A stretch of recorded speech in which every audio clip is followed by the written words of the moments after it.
कुछ खास मेहमान मेरे साथ जुड़ रहे हैं। दीपक रंजन जी समाजवादी पार्टी से। सभी मेहमानों का दीपक रंजन जी शुरुआत चर्चा की आप इससे करना चाह रहा हूं।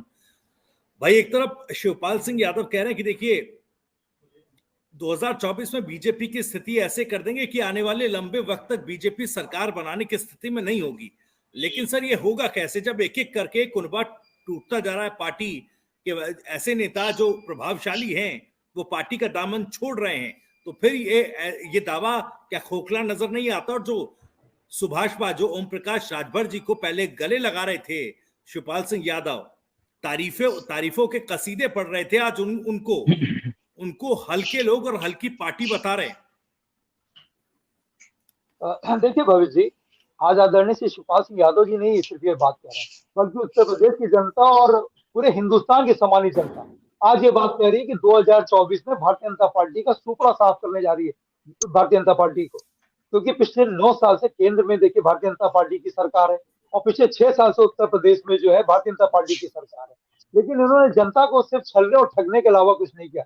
आज देखिए जनता पूरी तरीके से समझ चुकी है और आज जनता जब स्वास्थ्य, शिक्षा, रोजगार की बात कर रही है और जिस तरीके से बहन बेटियों माताओं की अस्मत के साथ खिलवाड़ हो रहा है, जिसका पूरा दुर्दांत दृश्य जो है हिंदुस्तान का पूरे देश विदेश ने देखा, जो मणिपुर अभी तो बात सर पार्टी पे है ना। जो बात आप कह रहे हैं कि जनता समझ चुकी है, तो फिर ये समाजवादी पार्टी के नेता क्यों नहीं समझ पा रहे हैं?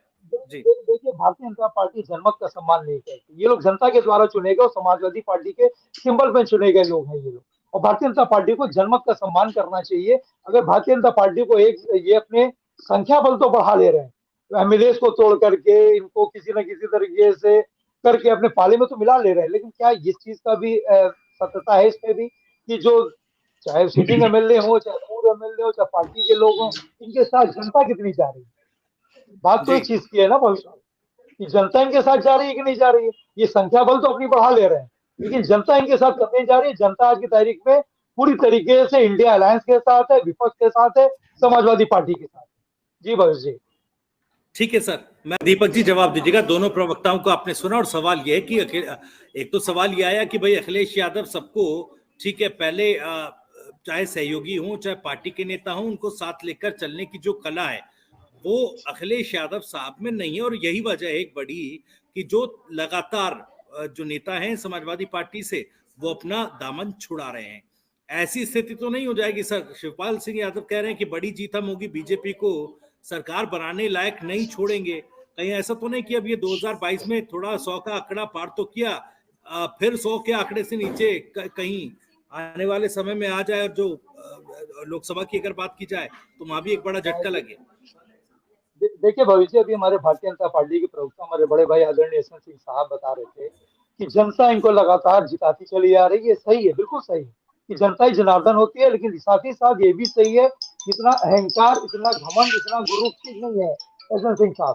अगर आपने जनता के लिए कुछ किया होता, जनता को स्वास्थ्य, शिक्षा, रोजगार, बेरोजगारी, महंगाई की दिशा में अगर आपने उनको रिलीफ देने का काम किया होता, तो निश्चित जनता भी आगे आपको चुनती। लेकिन आज की तारीख में तो जनता जो है वो लोकतंत्र का सबसे बड़ा दिवस होता है कि मतदान का दिन, उस दिन का इंतजार कर रहे हो। उस दिन जो मतदान इनके खिलाफ करके, क्योंकि देखिए भविष्य भाई, जो सरकारें बटन दबाने से आती हैं वही सरकारें बटन दबाने से जाती भी।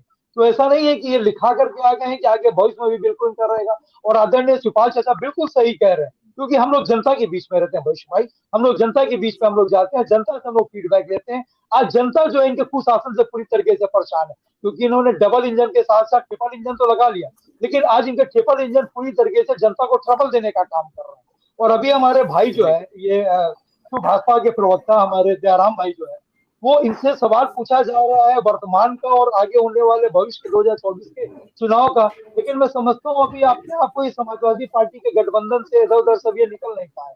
इनको समाजवादी पार्टी के जो हम लोग के चाचा जैसे शिवपाल सिंह यादव जी है, उन्होंने कब पार्टी बनाई, क्या किया, क्या नहीं किया, उनके उसमें कितने पदाधिकारी थे, कितने पदाधिकारी। अरे आप 10 पदाधिकारी का नाम बता दीजिए ना आप शिवपाल चाचा की पार्टी में।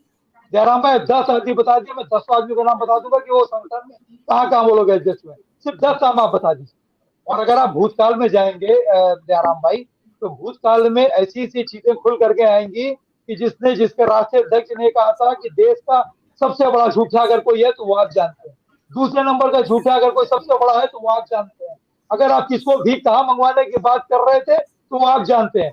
भारतीय जनता पार्टी के लोग ने आपको चौनी में खाने देने की नसीहत दी थी, तो वो आप जानते हैं, वो उन विषयों में नहीं जाना चाहता। लेकिन मैं बार बार भविष्य भाई यही कहता हूँ कि हम लोग चूंकि जनता के बीच में रहते हैं, और आदरणीय शिवपाल सिंह यादव जी लगातार जनता के बीच में रहते हैं, जनता से फीडबैक लेते हैं, और जनता जो है, हम इंडिया के लोग, इंडिया अलायंस समाजवादी पार्टी के लोग, हम लोग जनता की आवाज बन करके हम लोग लोगों के बीच में जा रहे हैं, और आज जनता इनको सबक जी। सिखाने जा रही है। और एक भविष्य भाई मैं और लेकिन उत्तर प्रदेश में समाज, वही तो सवाल है ना सर। देखिए, अब हर हर बात ये कहकर के भाई जनता सबक सिखाने जा रही है, वो तो जनता तय कर लेगी। लेकिन जो मेरा बुनियादी सवाल था, अब इंडिया अलायंस में एक एक राजनीतिक जो जो परिदृश्य है देश का, और जो पॉलिटिकल फैब्रिक है, उसमें से एक एक मोती, एक एक हीरा चुन चुन के आप लोग समेट रहे हैं।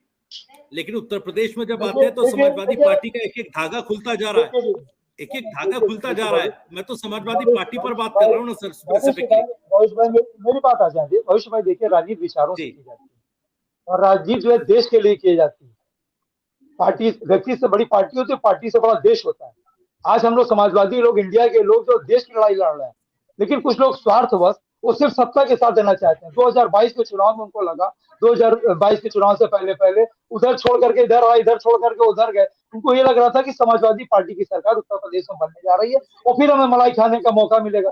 लेकिन जब उनको लगा कि समाजवादी पार्टी की सरकार नहीं बनी, तो मैं तो पूछना चाहता हूँ अपने सुभाषपा के प्रवक्ता जी से कि क्या जब ये भारतीय जनता पार्टी में गए हैं तो इन्होंने क्या वहां पे बात की कि जातीय जनगणना कब कराएंगे, सामाजिक न्याय समिति की रिपोर्ट कब कराएंगे, पिछड़ों को आरक्षण कब देंगे, और जो है क्या प्राइवेटाइजेशन में जो है आरक्षण लागू कराने का काम करेंगे।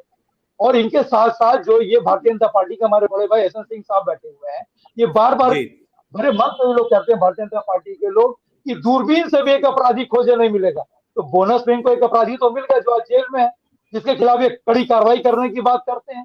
तो इन्होंने बात की उनको लेने से पहले, या इन्होंने बात की वहां जाने से पहले? अरे आप ये सारी बातें बाद में कर लेना कि आपको सीट शेयरिंग क्या होगी, आपको टिकट कितना मिलेगा, आपको मंत्रिमंडल में पद कौन सा मिलेगा। पहले तो आप ये बात कर लो ना कि जातीय जनगणना कराएंगे कि नहीं कराएंगे। मणिपुर के चीफ मिनिस्टर का इस्तीफा कब कराएगी भारतीय जनता पार्टी, वहां मणिपुर में लॉ एंड ऑर्डर कब मेंटेन होगा। ये सारी बातें करके क्या सुभाषपा के राष्ट्रीय अध्यक्ष है, सुभाषपा एनडीए घटक दल में क्या है? सिर्फ सीट शेयरिंग के लिए कि बाई इलेक्शन गाजीपुर में होना तो हमको वहां भी लड़ना है, हमको आम चुनाव में कितनी सीटें मिलेंगी, हमको मंत्रिमंडल में मेरा परिवार है, मेरा बेटा कौन सा पद लेगा, कौन सा पद नहीं लेगा। ठीक है सर, जवाब ले लेते हैं। मैंने आपको स्वतंत्र क्या लिख करके, चिट्ठी लिख करके, आप नहीं गए छोड़ करके, हमने आपको स्वतंत्र कर दिया कि अब आप जाइए। जब आपकी दिशा कहीं और होने लगे तो हमने आपको लिख करके बकायदे माननीय राष्ट्रीय अध्यक्ष जी ने चिट्ठी लिख करके आपको स्वतंत्र किया। इस चीज को आप माननीय जनता को, जितने इसके व्यूअर उनको क्लियर कर देना चाहिए कि आप छोड़ करके नहीं गए, हमने आपको जाने दिया। अब तो आप डबल इंजन के साथ हैं, अब तो आप डबल इंजन के साथ हैं। कोई दिन तारीख तय हुई शामिल होने से पहले आपने बताया? और जो बोनस में आप लेकर के गए, क्या उनकी स्वीकार्यता है भारतीय जनता एनडीए में, N.D.A में है स्वीकार्यता? जिन माननीय विधायक जी को बोनस में आप लेकर के गए हैं, हमारे भारतीय जनता पार्टी के आदरणीय प्रवक्ता जी बैठे हुए हैं, ये बता दें कि एनडीए में उनकी स्वीकार्यता है कि नहीं है? दूरबीन से खोजने नहीं बता रहे ये लोग, दूरबीन से खोजने में या तो जेल पर या तो बेल पर बड़ी बड़ी बातें करते हैं। हम तो पूछ रहे हैं कि भाई जो आप बोनस में जिनको माननीय विधायक जी को लेकर के जा रहे हैं उनकी स्वीकार्यता है? सारी चीज आप शिवपाल चाचा की बातों को लेकर के परेशान थे, उनकी पार्टी में ये हुआ, उनकी पार्टी का समायोजन नहीं हुआ। अरे आपके लोग समायोजित हो गए, अपने बोलेंगे। दीपक जी किसी को बोलने दीपक जी सवाल तो जवाब। आखिरी comment sir, Deepak ji 30 second. देखिए मैं भविष्य भाई अपने बड़े भाई आदरणीय यशवंत सिंह साहब की बात भी मैं आना चाह रहा हूँ। उन्होंने कहा ना डूबती नहीं है, भविष्य भाई इतिहास गवाह की नाव कभी डूबता नहीं, डूबता हमेशा बड़ा जहाज है।